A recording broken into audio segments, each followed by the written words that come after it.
j'espère que vous allez bien, c'est Laetitia et je te souhaite la bienvenue, je vous souhaite la bienvenue dans cette première partie qui représente le programme J'explose tout problème de dos en 7 étapes.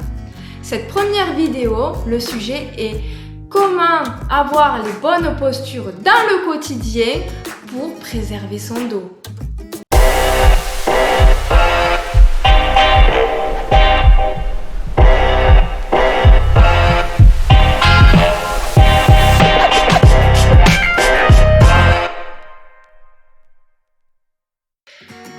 Les gestes quotidiens, fréquemment répétés et mal exécutés, peuvent être à l'origine de problèmes au niveau du dos. Nous allons voir ici les différentes postures qui peuvent nous amener à ces conditions et aussi je vais vous parler des solutions que nous pouvons y apporter. Nous allons voir les installations qui peuvent s'avérer parfois bénéfiques ou au contraire négatives lorsque nous sommes devant une posture assise devant un écran. Nous allons parler aussi de posture pendant le sommeil et ensuite je vous donnerai des astuces pratiques pour les tâches du quotidien comme par exemple les tâches ménagères.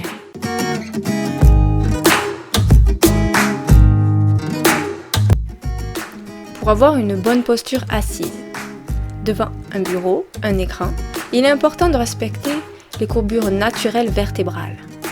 Vous devez avoir une bonne posture au niveau de vos cervicales. Vos oreilles doivent se situer à l'aplomb de vos oreilles. Pour faciliter cette posture, vous pouvez privilégier un appui au niveau dorsal, par exemple à l'aide d'un coussin. On évite l'enroulement des épaules vers l'avant ainsi que des cervicales. Pour cela, on va adapter la distance de la chaise ainsi que la hauteur de l'ordinateur. On cherche à avoir une flexion de hanche à 90 degrés. La flexion des coudes doit respecter exactement la même angulation. On privilégie donc la présence d'accoudoirs.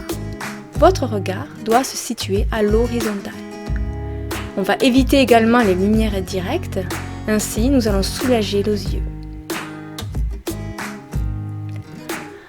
En plus de bien maîtriser les gestes favorisant les bonnes postures, il est nécessaire d'aménager votre environnement afin de préserver une bonne amplitude articulaire.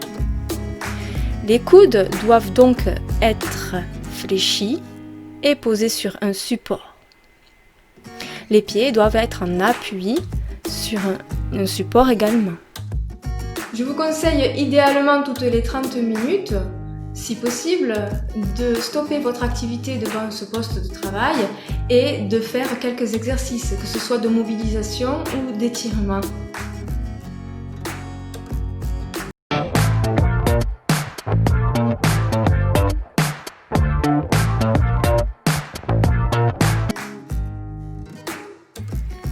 La posture du soldat est certainement une des plus idéales pour bien dormir. Elle représente de nets avantages. Positionnée sur le dos, les bras le long du corps, elle favorise une meilleure position au niveau de la colonne. Elle améliore la posture. Cependant, elle peut occasionner des gênes chez certaines personnes. Je peux donc préciser à ce moment-là que pour redresser la colonne, il sera peut-être judicieux d'utiliser un coussin. Ce coussin, nous le glisserons sous les genoux, de manière à aider à soutenir la courbure naturelle du bas du dos. La posture de l'étoile est similaire à la posture du soldat, à la différence d'avoir les coudes ici relevés au niveau des oreilles. Elle représente les mêmes avantages, les mêmes inconvénients, à la différence d'avoir en plus des traumatismes peut-être au niveau des épaules. La position de la bûche, c'est sur le côté, les deux bras positionnés vers le bas. C'est une posture idéale pour la colonne vertébrale car elle reçoit un soutien complet dans ses courbures naturelles. Elle prévient donc ici les douleurs du dos, du cou. C'est aussi la meilleure position pour les femmes enceintes. De plus, elle réduit l'apnée du sommeil. Petit inconvénient, la jambe supérieure ne reçoit pas suffisamment de support. Tu peux donc développer des douleurs au niveau des hanches. Veille à glisser un coussin entre les deux jambes et à vérifier qu'au niveau du cou, Le coussin est suffisamment épais pour respecter ta courbure naturelle. L'idéal est tout de même d'utiliser un coussin comme on peut l'utiliser un coussin d'allaitement.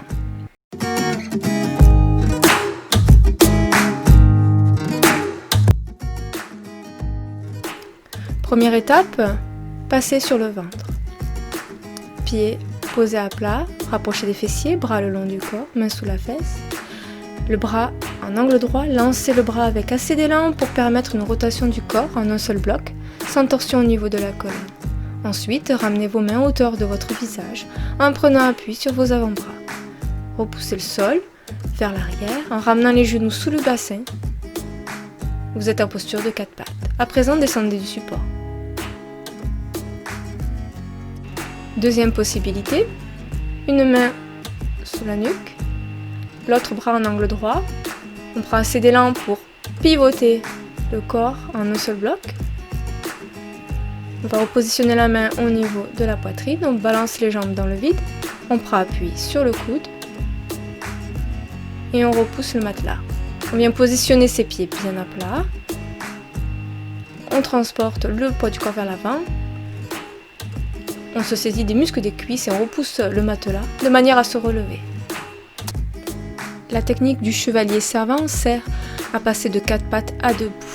Simultanément, vous allez décoller le genou du sol, poser le pied à plat, vérifiez que les genoux sont en angle droit par rapport aux hanches et aux chevilles, genoux alignés avec la cheville, retournez les pieds, redressez le buste, repoussez le sol, utilisez les muscles de vos cuisses.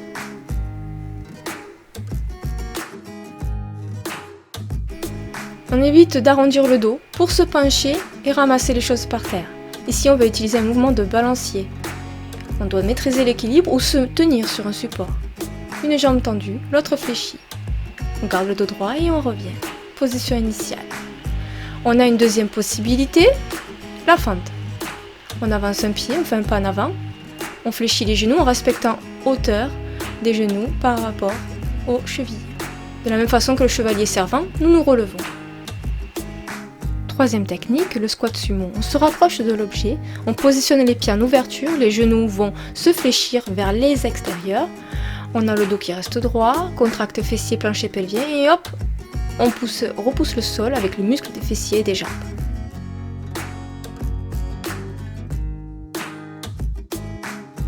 Globalement, pour les tâches ménagères, on va surtout solliciter les muscles des jambes.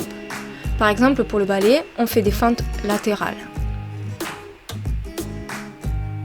On veille toujours à rester bien gainé au niveau de la sangle abdominale, du plancher pelvien. On abaisse toujours ses épaules, on vérifie l'autograndissement au niveau de la colonne. Pour la spie, c'est pareil.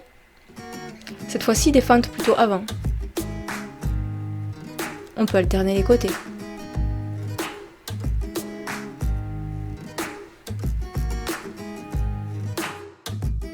Pour les charges lourdes, c'est la même chose, on s'avance de l'objet, on essaie de le rapprocher le plus de la poitrine, du ventre. Pour cela, on ouvre les genoux vers l'extérieur, on descend, on saisit l'objet, contrôle le plancher pelvien, sangle abdominale, pousse au niveau des jambes pour te redresser. Pareil pour le reposer. Ce que je peux rajouter par rapport aux tâches ménagères, ça va être au niveau de la cuisine et tout ce que tu manipules. On va veiller à garder toujours les épaules basses, détendues, à allonger la nuque et d'avoir les bras posés sur un support, les coudes posés, les avant-bras posés sur un support de manière à travailler efficacement avec les avant-bras ou les mains. Pour la machine à laver, plutôt que de te baisser en penchant la colonne vers l'avant, simplement utilise le chevalier servant que l'on a vu en début de vidéo. De la même manière que pour le lave-linge, pour vider le lave-vaisselle, c'est pareil. On essaye plutôt de favoriser une posture accroupie avec le dos droit ou de fente avec l'utilisation du chevalier servant. Ça va permettre de garder un bon alignement au niveau de la colonne et de ne pas la mobiliser lorsque tu descends et que tu montes.